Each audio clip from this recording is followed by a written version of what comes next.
Kumama na yo papa yo sali molonge. Kumama na yo papa yo sali molonge.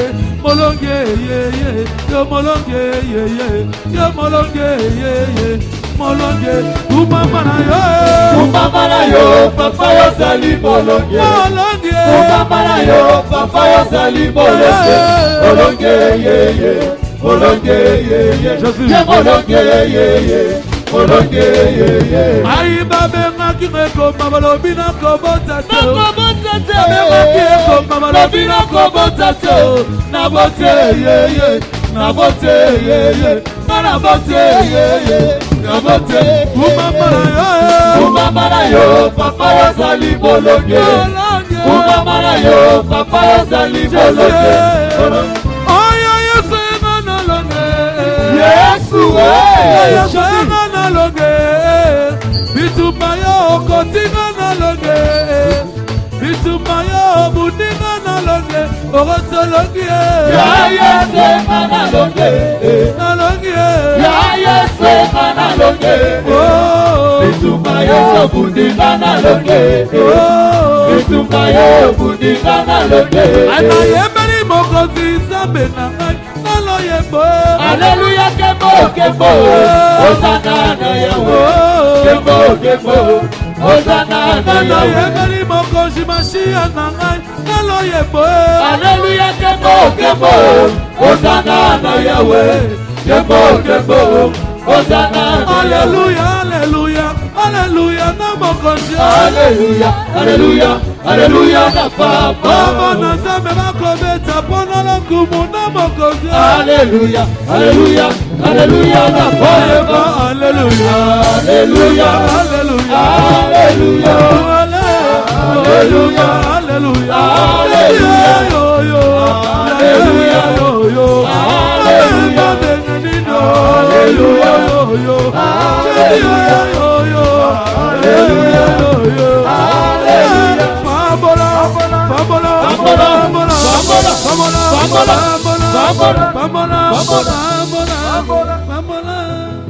Luc 22, verset 31. Évangile de Luc, chapitre 22e, le 31e verset, nous lisons au nom de Jésus de Nazareth. Le Seigneur dit, Kolo alobi, Simon, Simon, Simon, Simon, Satan vous a réclamé Satan azolandelo azosenga yo lokola nyongo pour vous cribler comme le froment. Mais j'ai prié pour toi afin que ta foi ne défaille point. Et toi, quand tu seras converti, affermis tes frères. Kembisa bamususu tofanji na se.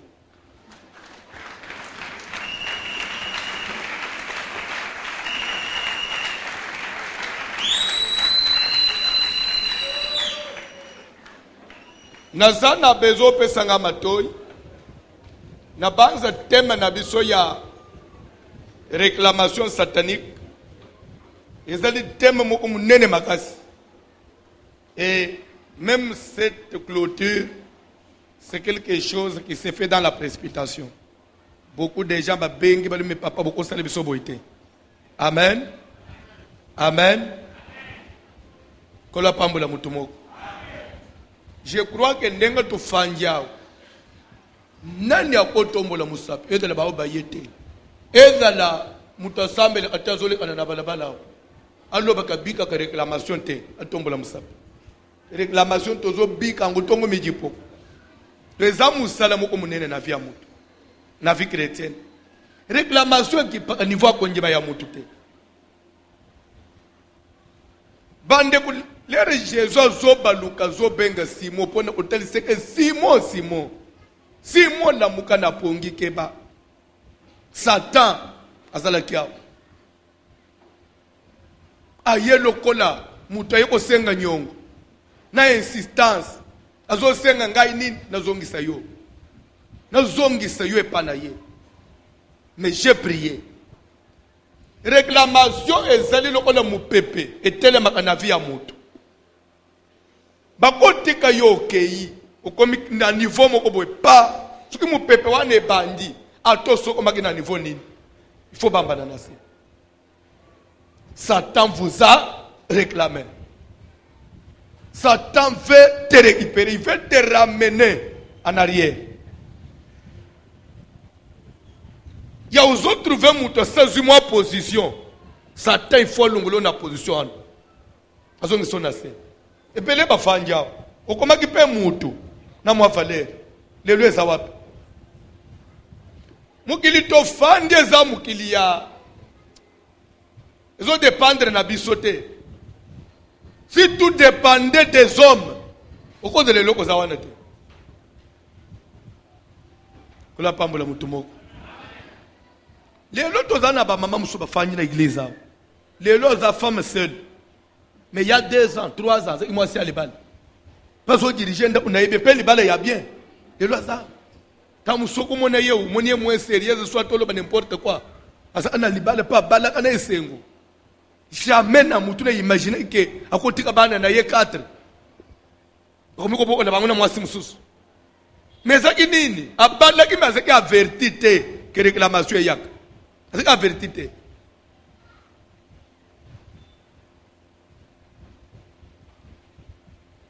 Et dans la bateau, parce que là bas voyage kende ba Turquie, kende ba Chine, ba Dubaï, ba musuba kende te ba Poto.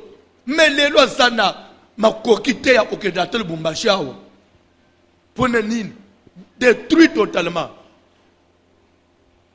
Les rabande ko mata okitawana. Ayeba kite. Qu'un jour il faut échapper. Si mon Satan vous a réclamé, qu'est-ce qu'on est en train de réclamer dans ta vie?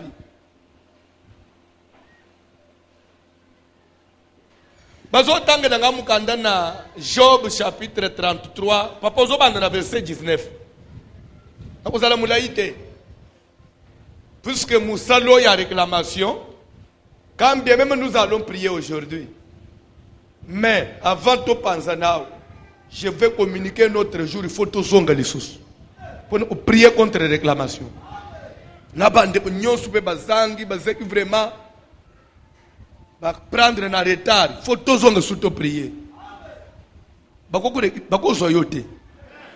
Niveau so komi babuoto lo yo komi ozana ngote. Kola pambula mutumoko. Amen. Tanga Bible papa. Job 33. Tu vas verset 19. Par la douleur aussi, l'homme est repris sur sa couche. Nabanza mutazolo bana mukanda na Job azali une expérience ya réclamation koleka pasteur François. Oui. Na domaine de réclamation, Job a une expérience makasi. Parce que lui, il a vécu ça toute sa vie. Il était patron, père de famille, un grand responsable. Mais privé de tous ses enfants et de sa position. Akomi mutupamba, ya azomi kwanza, nabambazi na nzoto. Okoko yeba teke patron Job yewan. Mais yoka expérience na ye Job azobimisa na kati na bapasti na ye à part makamuso zobake par la douleur aussi, la douleur dont on fait allusion ici et de la douleur ya muto tutani na porte te douleur en termes ya maladie, en d'autres termes il veut dire par la maladie kobela mususu omona abatu babela, c'est une réclamation na ndenge nini tanga Bible par la maladie, c'est ce que ça veut dire, par la maladie aussi. C'était ta maladie là peut être un langage de Dieu. Il y a que on vous réclame. Dans la Bible. Par la douleur aussi, l'homme est repris sur sa couche. Par la maladie aussi. C'est une façon de reprendre quelqu'un, d'avertir quelqu'un. D'avertir quelqu'un. Dans sa maladie, lorsqu'il est étalé sur son lit, c'est une façon de le reprendre. Ok, papa?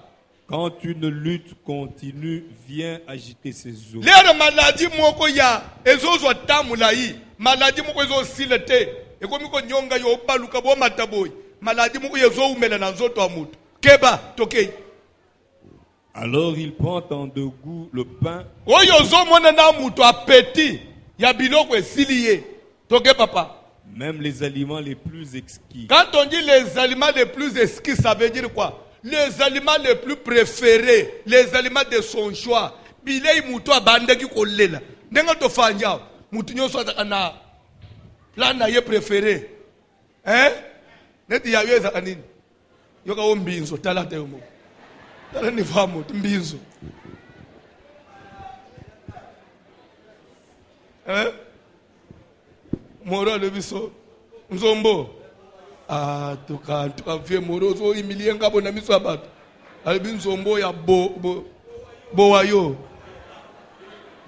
vie moro tala nanu amen oya musaka wana tala nanu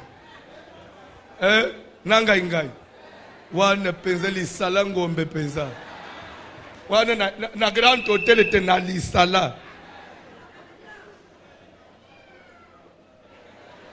Na yo manke nena Job azono bake ozomo ne siko manke nena muto prefera bazo changu na seboy apete sate bali biliya manke nena lubi ezole kate Bible zo bake soko moni vina yo maladie mo e commission na niveau 1 keba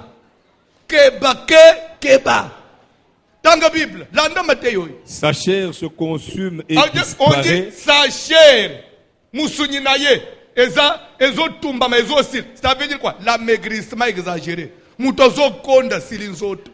Ya boze ina moutou après oh nin hotel santé moyen mais aussi le boy ndenge nini. Je bozo que biloko wana basinyo wana na nzoto wa moutou. Dans la Bible. Ces eaux qu'on ne voyait pas sont mises à nu. Ozomona ba claviculo ya ebande omona na te. To komiko tanga mikuo ya au ekomi omona ebimili bande. Misisenyo sya mutoyi. Ekomi ozo tanga ngoboyi. Jobo zolo ba keba na bilembwana. Tokei. Son âme s'approche de la fosse. Yeba ke mulimu ya mutwane ekomi pembenya nini? Ya libulu. Et sa vie de messager de la mort. C'est que ezali na messager ya liwa batindeli ye. Ezali na ange ya liwa telemeli ye. Tokei. On m'a envoyé. Quand on dit messager, c'est un porteur de message. Mais quel message? On dit messager de la mort. Quelqu'un qui vous amène le message, il y a que allons-y. On t'attend dans le séjour des morts. Ce qu'on m'a dit, moutozo si la mzoto. On m'a dit, même à péter comme il m'a dit. Mutu lelo abele fièvre, lobi diarrhée, lobi pema, lobi maladie comme basimbao. Bible zolo bake. C'est qu'il y a un messager. C'est qu'il y a quelqu'un qui se tient derrière son dos. Il veut te dire, mais on parle, non? Mais depuis que vous m'avez envoyé, mais je te monsieur, on doit partir, non?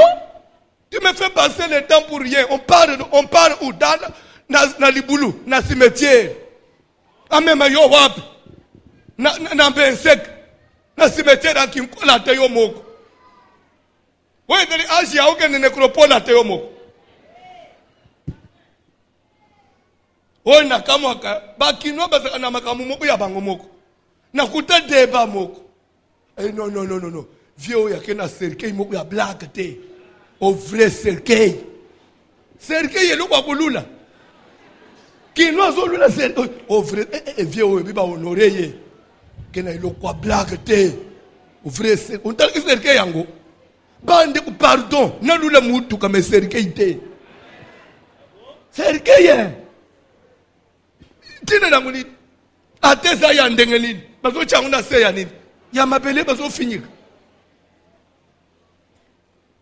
ko de la place au fanjao mwana simbi na maboko wana ya un messager de la mort mutu moko batindi na monda mulili asimbeli mwana wana convocation faut tokende nayo tokende wapi loba nanu tokende wapi même place ofanja ozolota bandoto ya muto kufa na famille yo ozosolola na ye c'est une réclamation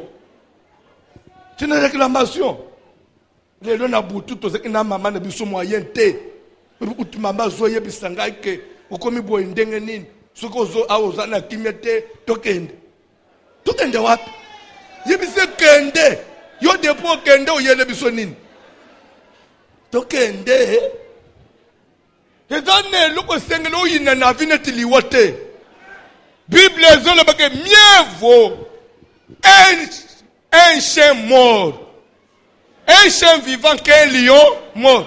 Malamu nadala na mwana mbwa ya bomoy.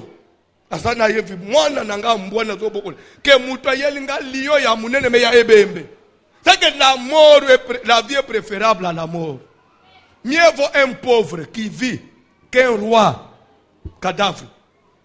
Malamu mubola mutu apasa zana bomoy. Que roi me ya ebembe.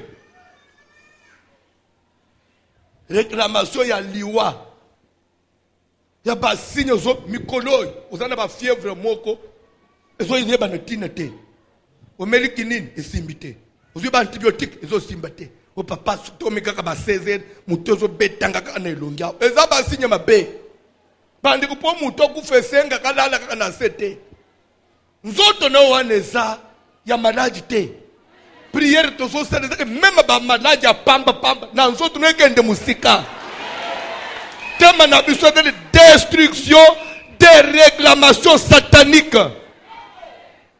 J'ai évité de dire des familles puisque toutes les réclamations ne viennent pas que de la famille. Satanique c'est plus large. Satan te réclame en quoi? Ozalaki na musala silipone nini? Umoni mukolo mutu asakomi mukolo responsable. Eza normalité. Obande ko dépendre na bato. Nete pone ko ye prière boy. Il faut telemela mutu moko. On a ngana ki d'église. Pardon kabela ngata 5000. Ça appelle 5000 mais na église ne peut pas kabula iba enveloppe. C'est la ngata 3000. Ça n'honore pas mutu na aji songolo. Ils sont honorés notés. Ce qui chômage est quand même le lamba, tous ont détruit là. Destruction des réclamations. Force ya chômage. Na komaka kosala. Na sina mesana kana chaka dima. Na sina mesana ka pe. Na zo contribuer même atana ndako na biso ba futi biso boy. Na yepe atana mutu kana saka loso na bwa inase. Lelo. Comme na ndako biloko esili. Obanyi olela onjire mwana muke pone ni musale za lisusu te osimba kasumbongo te eza réclamation ça veut dire que mutu asakenda ki mutu asalungo ina niveau moko boy bakozongi so na sima te nde prière ozo sal ozo boye viwana zo boye viwana ya via ubi manamu asina bana go tozaki mbongo garantie.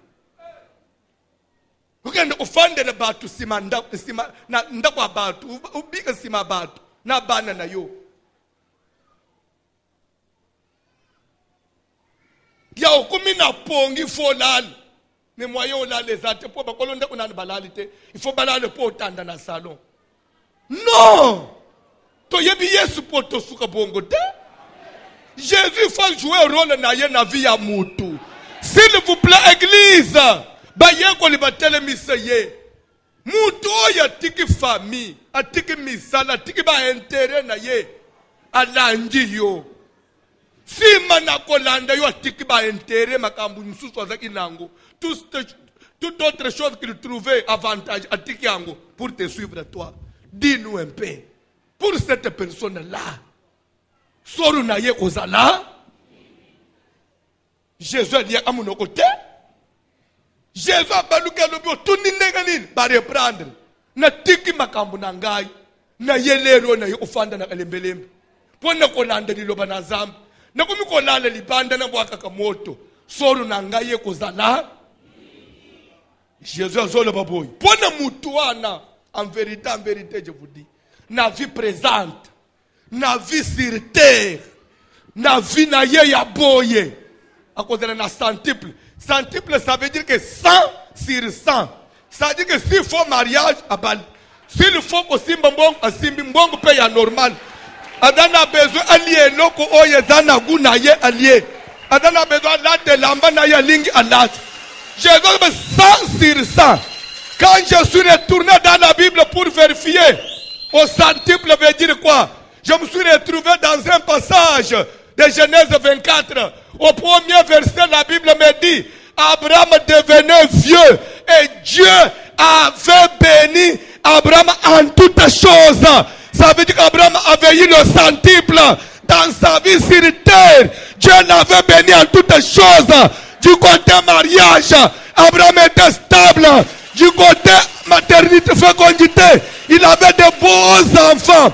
De beaux enfants. Du côté richesse, il était énormément béni. Richement béni. Du côté spirituel, Dieu lui parlait. Dieu lui parlait.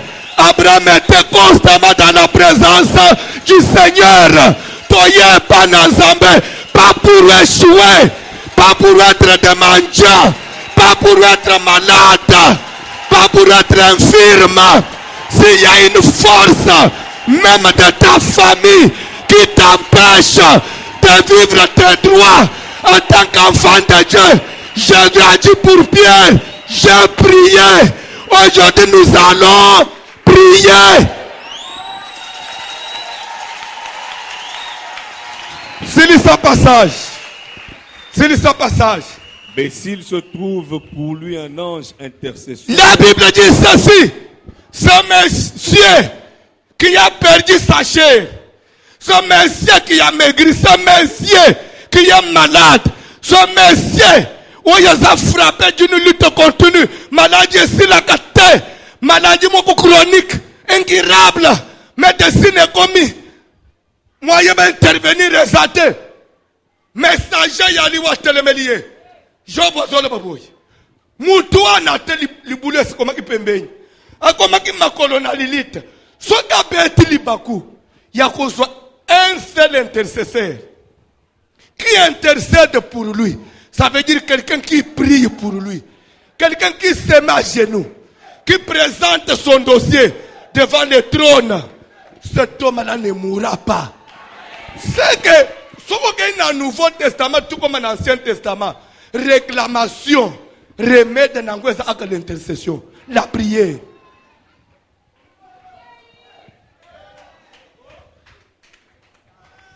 S'il se trouve pour lui un seul ange, ne fût-ce qu'un d'entre combien, Papa John?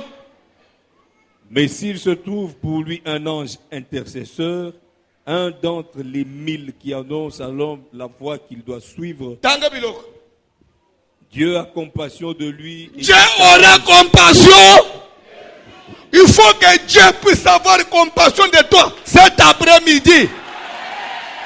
Zamba yeba kodali responsable odana bana. Bana nous faut batanga classe. Bana ya baninga bakeye examen d'état ne oy. Ya yo mwana. Bato ya promotion na yeba so sel examen d'état. Ya yo azananda upona nini. Minerva lesila ite. Azo ije tonte. Zamba lola. Baninga ya mwana na yo bazana magiba so préparer examen d'état. Pourquoi ya yo azananda ko? Sel umon bato promotion na yo lelo bazana GD. Oui ou non? Ce que vous faites, vous avez un diplôme, autant que vous avez un diplôme. Vous n'avez pas de assuté. Vous n'avez pas de diplôme. Vous n'avez pas de intercesseur. Vous n'avez pas de diplôme. Vous n'avez pas de diplôme. Vous prières tous les jours pourquoi. Vous avez un pan de la vie. Vous avez un pan de la vie. Vous priez à ma paix. Telemeli kolo mate yesili. Bayembi cantique. Cantique boba mukuse. Odo sala prière. Odo sala prière. Papa, na boyi ya. Bozoe ba papo. Oh, même papa na bisot.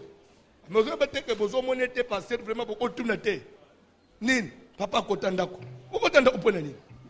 Okotanda upona. Papa kotanda pasteur so omoniye moyen te. Bagenda na cabine, bamonelo ote. bakenda na hospital oyo bamonele ote baketala boy maladi emonana te maladi nini emonana te nzoto ezosila molili kindoki eyamba moto tosambeli na kombo na Jésus kombo na Yesu Kristo Seigneur Jésus moto na Nzambe pela malade et le malikolo sala prière satanique réclamation de la famille réclamation des maladies ezoyamba moto sala prière toutes réclamations ya santé maladi nyonso etelemi maladi batelemi sina vi na ngai ya monini ya kindoke famille nazotumba nazosikisa moto na yo Nzambe ezotumba ezopanza moto na Nzambe ezopanza bashene monini ya famille mondoke ya famille sorcellerie ya famille nazosikisa nazopanza nazotumba na kombo na Yesu Kristo Seigneur nazobebisa nyonso ya mona tene na kombo na Yesu Kristo au nom de Jésus nazopanza nazosikisa moto na yo Nzambe tumba moto na yo esikisa moto na yo tumba nazobebisa nyonso ya mona tene ya molili ya kindoki ya famille sala prière moto na Nzambe ezopanza moto na Nzambe ezopanza moto na Nzambe ezopanza moto na Nzambe ezopanza moto na Nzambe ezopanza nazokende kosikisa nazokende kobelela moto moto eranversaka ténèbre moto eranversaka molili eranversaka kindoki eranversaka bashene ya molili bamaladi kashe ya eseka ya kobola ya kopetela bana ya kokangama ya kindoki ya famille ezotumbama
Ozo prier bien te.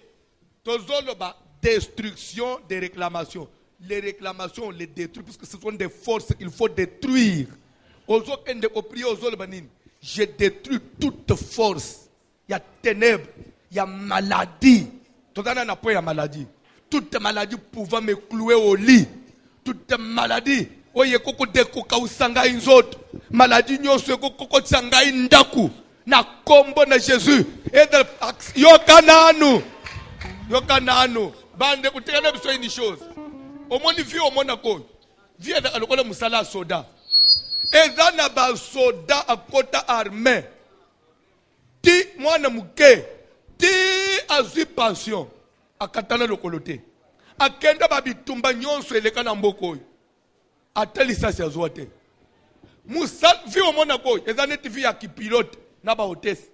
avion ekweyak eza na bapilote abandi avion mwana mukete azwi pension baotese nano mwana te baotese bazwa pension chaque heure azaka na mapatao ti akola azwi pension akweye te mais yo soki lokoya na avion pourquoi yo faut koya na avion soda akendaka bitumba te azwi pension yo faut kenda mbala moko zonga na loboko bakata ndenge moko na vie eza na bato bataka na bamituka ere nyonso eza na bato bataka na bamoto ere nyonso ya ye moto ekweya na sete yo komona ozongeli biso okomina basparadra nzoto mobinda papa lere tugoto linga tokota boy siko kuluna mokulera linga benda boy nde na palula mina makadam nzoto amwana mwase komi onjide batampo babamba nzambe na binazo lukumu na palula maki moyente eza ba réclamation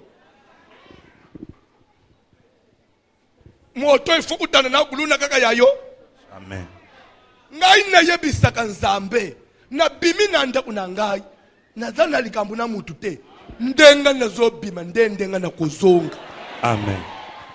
Lere na linga ana voyager na telema na chambre na ngane bisi nzambe ngayo nazokenda ifo nazonga makolo na ngai kita na chambre aho ne biso ke nzambe merci ndenga nazokenda ndenga na ozonga po nazana likambo na mutu te soki nazana nyongo mutu ay osenga nyongo na ye soki nazana nguna ofuta soki na ko itenda ko mikitisa na osenga ye pardon pesa ngata na futa na mukili komela mutu te komela mutu te Bible doba ne devait rien à personne okokenda na leta olongi me kolonga na mulimu te ele bazoba créance ya osenga bana ya pauvre veuve wana créance wana ya mukoloni ndebilo musomona mutu akei akomina lokolo ndambo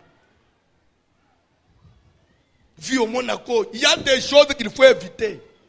Comme ma pomba na mukilité.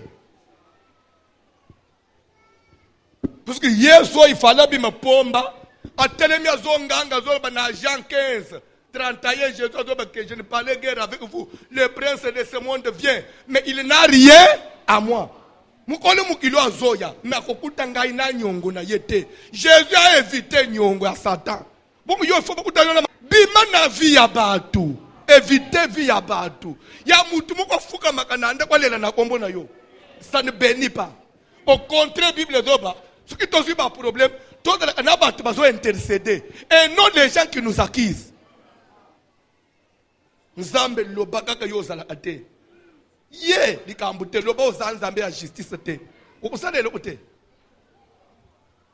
ça la prière La combo na Yesu Christ Seigneur Jésus moto na zambe na zote pi puissance nyosa ça la prière zote pi ba réclamation na zote de confiance na zote de kotumba moto na zambe pela moto na Yahweh pela moto na Saint-Esprit tumba ba réclamation nyoso accident maladie piège nyoso na monde tene ba massage ya molili accusation diabolique satanique ezopela moto ezoyamba moto moto na zambe ezopela moto na zambe ezokita nazopanza nazopanza nazopanza nazopanza nazobelela moto nazobelela moto nazobelela moto nazobelela moto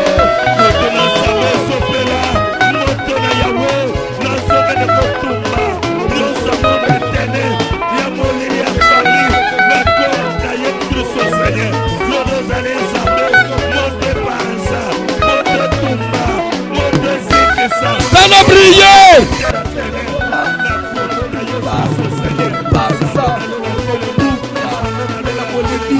de ta famille, de ma famille, les esprits des eaux, les esprits des eaux, j'ai dit des villages, des forêts, et Yamamoto, dans le puissant de Jésus, où il y a Molili, Kindo Kinyoso, Molili Nyoso, dans les Alikota Nangai, et dans la famille Nangai, où il y a Kotelema, où il y a Kotelema, où il y a Kotelema, Moto, fais, moto, fais.